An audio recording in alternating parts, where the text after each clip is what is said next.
Suasana mendadak tegang. Ditambah lagi saat Abimana ikut berdiri dan mencengkram kuat kerah jas putranya dengan sebelah tangan. Jangan jadi pengecut, jelaskan yang sebenarnya, tuntut Abimana. Dia merasa ada yang tidak beres di sini, dan itu semua berasal dari kecerobohan anaknya sendiri. Alaska merasa terpojok, namun dia harus menjelaskan semuanya dengan jujur. Aku baru akan membahas hal ini dengan Dedi. Semalam aku membawa Venus ke apartemen karena dia butuh pertolongan. Venus adalah wanita jalang yang kau temui sewaktu kuliah di luar negeri. Wanita yang sekarang jadi incaran mucikarinya. Sela Bimana. Dia pun melepas cengkeraman tangannya. Alaska terperangah. Dia tidak menyangka ayahnya tahu semua tentang Venus. Seingatnya, dia tidak pernah menceritakan pada siapapun tentang Venus. Lalu, bagaimana sang ayah bisa tahu tentangnya? Dari mana Dedi tahu tentang Venus? Tanya Alaska semakin penasaran. Apa ada yang Dedi tutupi dariku selama ini?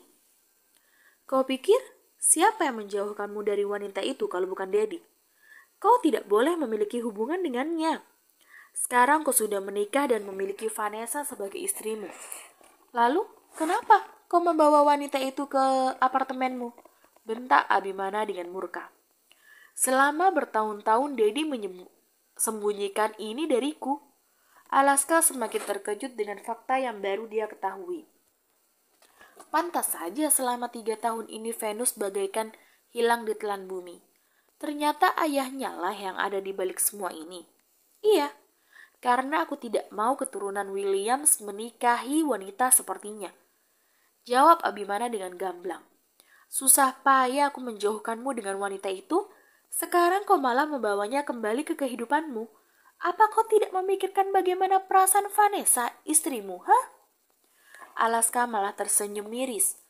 Dia merasa dibodohi oleh ayahnya sendiri. Dari dulu dia memang tahu kalau ayahnya pasti mengawasi setiap gerak-gerik anak-anaknya. Tapi dia tidak menyangka kalau ayahnya akan bertindak sejauh ini, seolah ayahnya tidak percaya kepada dirinya.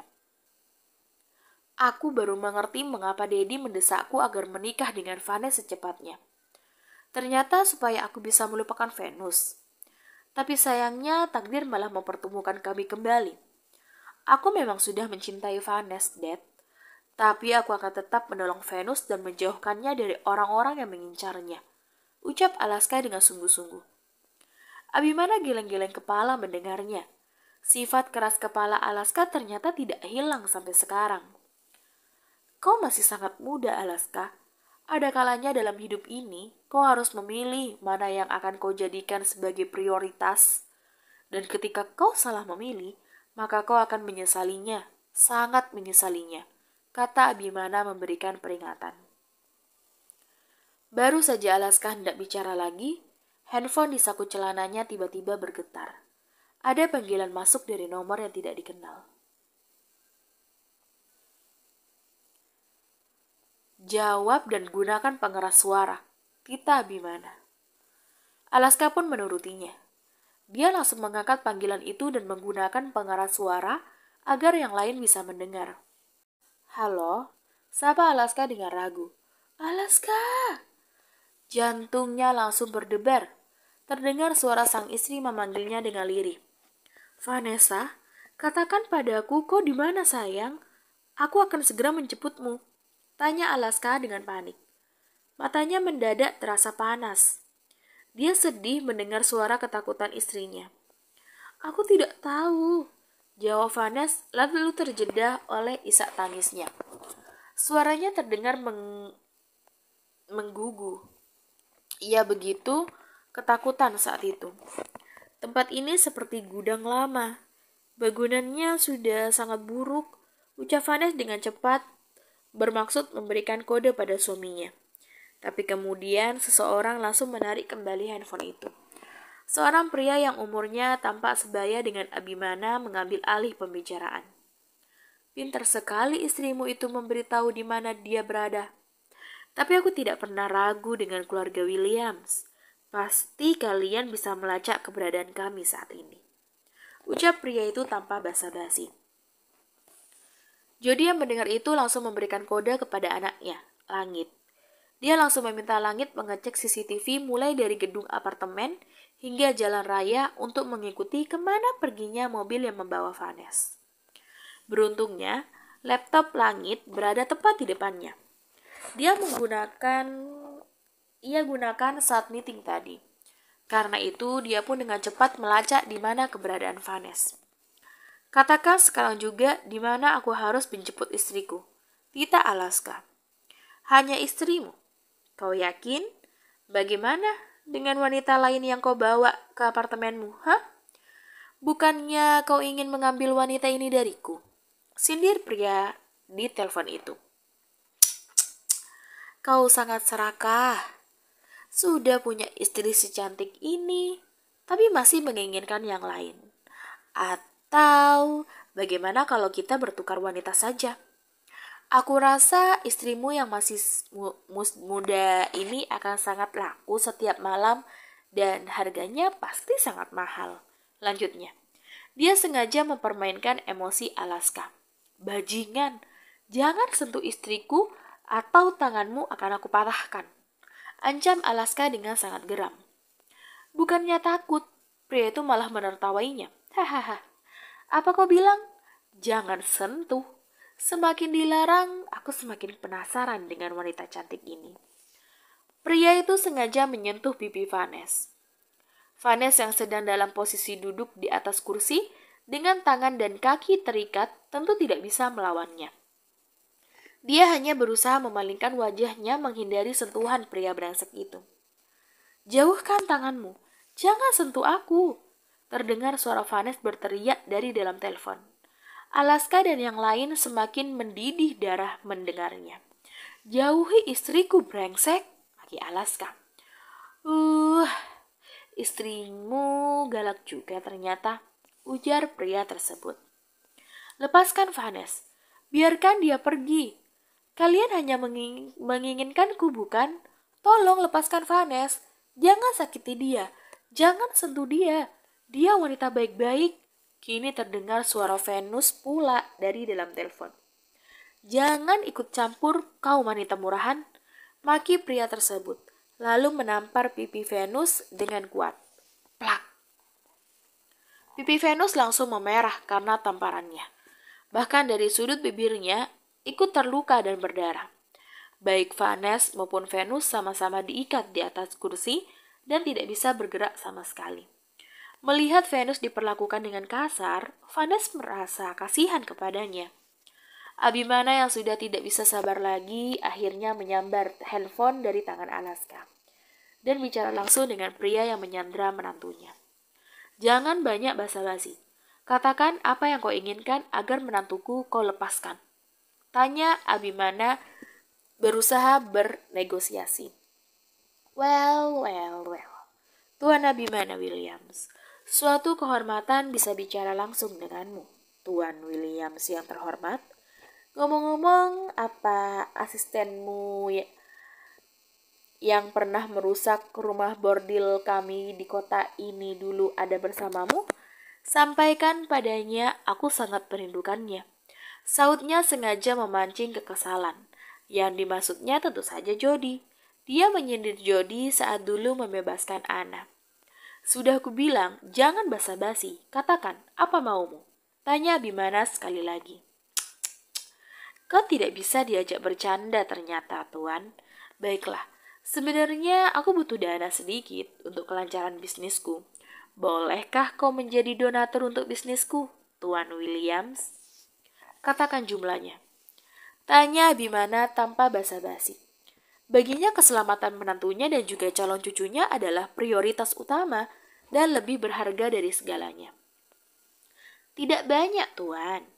1 triliun aja, jawab pria tersebut dengan tidak tahu malu.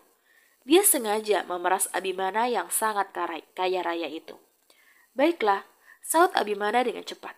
Katakan harus aku transfer kemana uangnya. Kau akan mentransferku? Wah, kau benar-benar kaya raya, Tuan. Kalau begitu, aku naikkan jadi 2 triliun rupiah. Kau masih sanggup kan membayarnya? Pria itu sengaja mengambil kesempatan dalam kesempitan. Tunggu aja pesan dariku.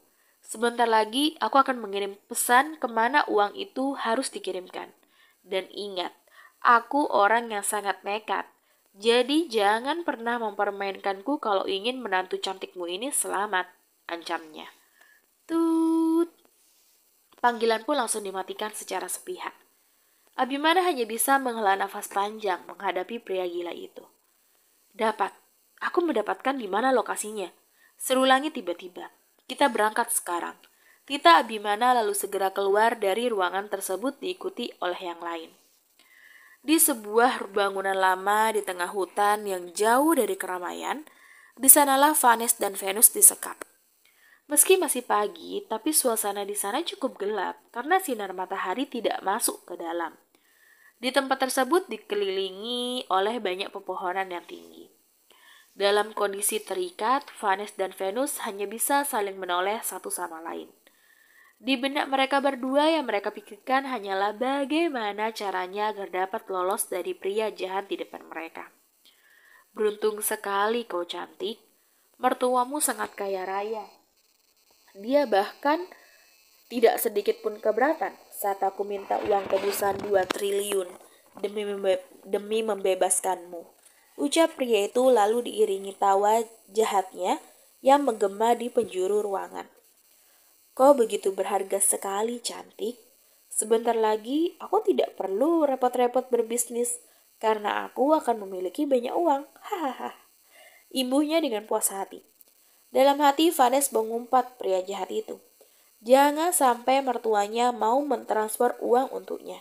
Karena sudah pasti, uang tersebut akan digunakan untuk kejahatan. Max, panggilnya pada pria yang berjaga di depan pintu. Masuklah seorang pria besar, tinggi, yang tadi menculik Vanes dan Venus dari apartemen. Ada yang perlu aku kerjakan, Tuan? Tanya pria itu. Matanya melirik sekilas pada Vanes. Wanita itu tampak cantik dengan rambutnya yang berantakan karena dia menjambaknya. Dia pun mengedipkan mata kepada Vanes. Namun Vanes langsung melengos membuang wajah ke arah lain. Kirimkan 10 nomor rekening berbeda pada mertua wanita cantik ini. Tuan Abimana Williams yang kaya raya itu. Biarkan dia kesulitan untuk menarik balik uangnya. Semisal dia berniat mempermainkan kita. Setelah semua uang masuk ke rekening tersebut, kau tahu kan harus menyetor semuanya kemana? Jawab pria itu. Tentu saja aku tahu, Tuan. Jawab Max dengan cepat. Bagus, keluar dan lakukan perintahku sekarang. Jangan masuk ke ruangan ini lagi sebelum aku panggil. Karena setelah ini aku ingin bermain-main sedikit dengan menantu keluarga terpandang di negeri ini. Dia sangat cantik dan kulitnya juga sangat halus. Sudah dari tadi aku ingin menyentuhnya. Ucap pria itu dengan seringai di wajahnya. Vanes tentu semakin ketakutan. Dalam keadaan seperti ini jangankan lari. Dia bahkan kesulitan untuk bergerak. Namun dia tidak mau pria brengsek itu menyentuhnya. Demi apapun, dia bahkan lebih baik mati daripada harus disentuh oleh pria lain selain suaminya. Baik, Tuan. Kalau kau sudah selesai, jangan lupa bagianku, Tuan. Aku juga penasaran dengan si cantik itu. Ucap Max tak tahu malu. Pria tua itu tertawa terbahak-bahak lalu menyuruh Max keluar dengan kode dari tangannya. Max pun keluar setelah tersenyum menyeringai pada Vanes. Dengan tatapan penuh minat, pria itu melangkahkan kakinya mendekati Vanes. Dia berdiri cepat di depan kursi wanita itu. Padahal kau sangat cantik sekali sayangku. Kulitmu juga putih dan begitu halus. Tapi bagaimana bisa suamimu itu malah selingkuh dengan wanita jalang seperti dia? Sindir pria tersebut sambil menatap remeh pada Venus sekilas. Suaminya tidak selingkuh. Kau jangan mengada-ngada, Glenn. Hardik Venus. Dia tidak mau Vanes jadi salah paham tentang hubungannya dengan Alaska. Meski dia menaruh perasaan pada Alaska, tapi dia mengerti kalau Alaska sudah menikah dengan Vanes. Hahaha, kau terlihat takut. Sudahlah, jangan munafik. Jalang sepertimu memang hobinya merayu suami orang. Ejek pria yang bernama Glenn itu. Vanes, aku mohon, jangan dengarkan dia. Alaska hanya mencintaimu. Aku tidak ada hubungan apa-apa dengan suamimu, ucap Venus pada Vanes. Vanes sendiri hanya terdiam dengan perasaan yang berkecamuk. Dia masih cemburu. Dia tidak bisa menyangkal itu. Vanes cantik, tidak perlu khawatir. Kalau suamimu berselingkuh dengannya, kau bisa bersenang-senang denganku saja, sayang. Goda Glenn sambil mencoba mengelus pipi Vanes. Tentu saja, Vanes segera menarik wajahnya. Dia tidak rela disentuh oleh pria brengsek itu. Jangan sentuh aku. Kau akan mendapatkan uang dari mertuaku, bukan? Karena itu jangan menyentuhku. Larang Vanes. Jangan menyentuhmu. Rugi sekali aku tidak menyentuhmu, sayang. Ayolah, jangan jual mahal. Glenn memegang pipi Vanes yang lembut dan halus itu. Wajahnya terlihat semakin penuh dengan nafsu yang membara. Singkirkan tanganmu, pegik Vanes. Hei, pria bajingan, jauhi Vanes. Pria jahat dan kotor sepertimu tidak pantas menyentuhnya, bajingan. Venus pun ikut berteriak memaki Glenn. Mendengar dirinya dimaki oleh wanita yang pernah bekerja dengannya, Glenn merasa sangat terhina. Dia terlihat kesal pada Venus, lalu berbalik menghampiri wanita itu. Plak, tamparnya pada pipi sebelah kiri. Plak, tamparnya lagi pada pipi sebelah kanan. Jangan ditanya seberapa sakitnya tamparan itu. Pipi Venus bukan lagi tampak merah, tapi malah lebam membiru. Dari hidungnya pun sudah mengeluarkan darah segar. Lama tidak tinggal di rumah bordelku sepertinya membuatmu lupa sopan santun, Lucyku sayang. Bagaimana? Apa pelajaran dariku itu cukup? Tanya Glenn setelah puas menampar Venus. Wanita itu tertunduk sambil mengeluarkan air mata. Ini bukan kali pertama dia mendapatkan perlakuan buruk dari pria ini. Vanes sendiri tadi jadi iba melihat keadaan Venus. Dia yakin tamparan itu rasanya pasti sakit sekali. Jawab aku, tita Glenn sambil menjambak rambut Venus hingga kepalanya terdongak. Bukannya takut pada Glenn, Venus malah semakin jijik melihat wajahnya. Dengan beraninya, Venus meludahi wajah Glenn. Ludah berwarna merah karena bercampur dengan darahnya mendarat tepat di wajah pria tersebut. Glenn menyeka ludah itu dengan tangannya yang gemetar menahan amarah yang sudah diubun-ubun. Dia pun semakin murka pada Venus. Jalang kecilku, kau benar-benar sudah lupa sopan santun. Baiklah, akan aku ajari kau bagaimana caranya sopan santun dengan pria yang pernah memberimu makan agar kau bisa bertahan hidup. Glenn pun berdiri tegak lalu melepaskan tali pinggang berbahan kulit dari celananya. Melihat itu, Vanes semakin was-was dengan apa yang akan pria itu lakukan pada Venus. Sementara Venus terlihat sangat menantang. Dia tahu apa yang akan pria itu lakukan kepadanya. Tak ada yang bisa dia lakukan selain pasrah. Ini pelajaran untukmu, Lucy. Sebuah cambukan dari tali pinggang Glenn mendarat ke tubuh Venus.